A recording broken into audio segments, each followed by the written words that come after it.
Hello, good morning students.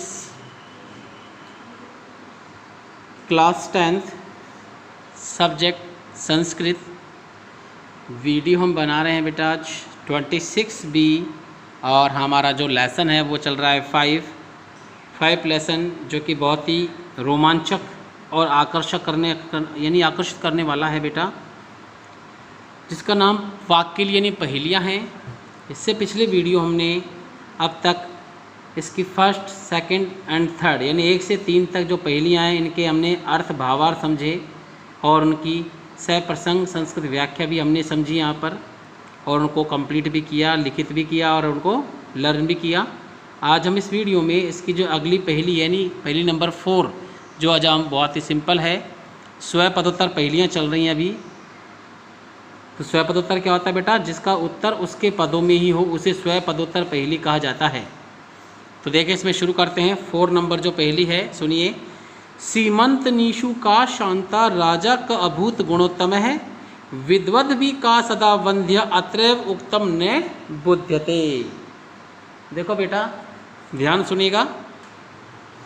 सीमंत Nishu, सीमंतनी कहते हैं स्त्रियों को यानी महिलाओं, और सीमंतनीशु यानी कि बहुवचन आ गया। तो महिलाओं में या स्त्रियों में का कौन शांता शांति प्रिय है, यानी कि स्त्रियों में कौन हमेशा शांत रहती है, जिसको शांति प्रिय है, ऐसी कौन सी वो महिला है या औरत है। उसके लिए पूछा जा रहा है कवि के द्वारा कि स्त्रियों में शांति प्रिय कौन है। राजा का अभूत गुणोत्तम है, और गुणोत्तम है गुणों में श्रेष्ठ, यानी जो गुणों की खान है, जिसमें गुणों का भंडार है, जो गुणों का खजाना है, ऐसा कै राजा भूत, कौन राजा अभूत यानी हुआ है। गुणों में श्रेष्ठ राजा कौन है। विद्वद भी का सदा वंध्या, सदा विद्वद भी कहते हैं विद्वान को, विद्वानों के लिए सदा हमेशा वंदा वंदनीय या कह सकते हैं पूजनीय का यानी कौन है। विद्वानों के लिए हमेशा पूजनीय कौन है। अत्र एव उक्तम, यहाँ अत्र यानी यहाँ जो उक्तम यानी कहना है, न बुध्यते नहीं जानते हैं यानी नहीं जाना जाता। अत्र उक्त मतलब होता है कि यहाँ पर इनका उत्तर बताया गया है, लेकिन न बुध्यते जाना नहीं जाता, यानी कि उत्तर का पता लगा, उत्तर इन पंक्तियों में ही है, लेकिन इस उत्तर का पता लगाने के लिए हमें गहराई से इसको पढ़ना पड़ेगा। तो कवि यह कह रहा है कि स्त्रियों में शांति प्रिय कौन है, गुणों में श्रेष्ठ राजा कौन है, और विद्वान हमेशा किसकी पूजा करते हैं, किसकी वंदना करते हैं। यहाँ क्या कहना है या इसका क्या उत्तर देना है, यह नहीं जाना जाता है। तो देखिए बेटा इसमें ध्यान सुनिए। तो सीमंत निशु में शुरू में क्या आ रहा है? सी, बाद में शांत का लास्ट में क्या आ रहा है? ता। शुरू में सी और लास्ट में क्या है? ता। दोनों को मिलाओ क्या बन गया? सीता। तो आंसर बनेगा कि स्त्रियों में शांति प्रिय सीता जी हैं। अब इसमें देखो अगले वाले क्वेश्चन जो पहली है कि राजा का रा और गुणोत्तम का लास्ट में क्या आ रहा है? मैं। तो रा मैं राम, गुणों में श्रेष्ठ राजा राम हैं। विद्वद भी का शुरू में क्या है? वी, और वंद्या का लास्ट में क्या आ रहा है? ध्या।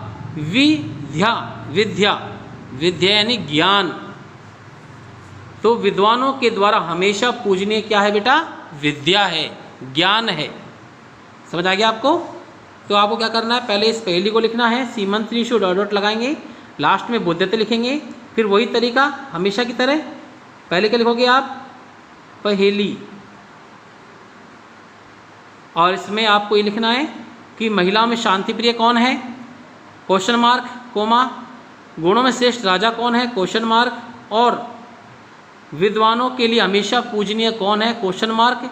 यहाँ क्या कहना है ये जाना नहीं जा सकता, ये जाना नहीं जा रहा है, ये आपको लिखना है पहली के अंदर। फिर आपको लिखना है इसी के नीचे उत्तर, और इसमें क्या लिखना है आपको कि महिलाओं में शांति प्रिय सीता जी हैं, गुणों में श्रेष्ठ राजा राम हैं, और विद्वानों के द्वारा हमेशा विद्या की पूजा की जाती है।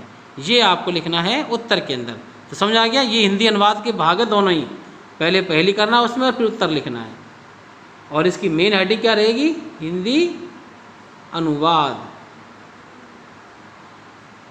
हिंदी अनुवाद आपको हेडिंग डालना है, उसमें नंबर 1 ये स्टार्टिंग पहली, फिर लिख देना है, फिर नीचे उत्तर ये लिखना है। समझ आ गया आपको बेटा? इसके बाद में यहाँ देखिए शब्दार्थ लिखे गए हैं, ये शब्दार्थ आपको लर्न करना है। इसके बाद ये हिंदी अनुवाद जो मैंने अभी बताया आपको, ये आपको HW की कॉपी में कंप्लीट करना है। इसके बाद देखो बेटा लिखा हुआ है सप्रसंग संस्कृत व्याख्या, जो कि हमने हर पहली में की है। प्रसंग लिखा हुआ है, प्रसंग से पहले आप क्या लिखना है आपको? स, और मिलाने में बन जाएगा सप्रसंग कि श्लोकायम अस्माकं स्पंदना इति पाठ्यपुस्तकस्य वाक्येली इति पाठात् उद्धृते। श्लोके अस्मिन् कवि प्रश्नत्रयं पृच्छति, 3 प्रश्न पूछता है। प्रश्नस्य उत्तरं प्रश्नस्य प्रथमम अंतिकम च अक्षरम नियोज्य ग्रहीतुम शक्यते। तो यहाँ तक आपको इसका ये सप्रसंग लिखना है। इसके बाद में व्याख्या लिखी हुई है, यहाँ देख रहे हो आप। इसके आगे आपको लिखना है संस्कृत, तो इसको मिलाने बन गया संस्कृत व्याख्या कि स्त्री शुष्कांत स्वभाव कै नृपय सद्गुणोपद्याते प्राज्ञ सदा का वंदनीय भवति एतस्य प्रश्नोत्तरं प्रश्नस्य अन्त्यम अक्षरम मिलित्वा ज्ञातुम शक्यते तत् यथा सीमंत्री सीता शांता गुणोत्तम नृपय रामो अजायत और विद्वद्वी विद्या वंदनीया। तो यहाँ तक आपको ये व्याख्या करनी है। और ये व्याख्या हिंदी अनुवाद के बाद में आपको एक लाइन छोड़ने के बाद आपको ये व्याख्या भी होमवर्क की कॉपी में ही कंप्लीट करनी है। और ये लिखने के बाद आपको इनको रीड करना है और साथ साथ में याद भी करना है। ओके स्टूडेंट्स, तो आज की वीडियो बस इतना ही।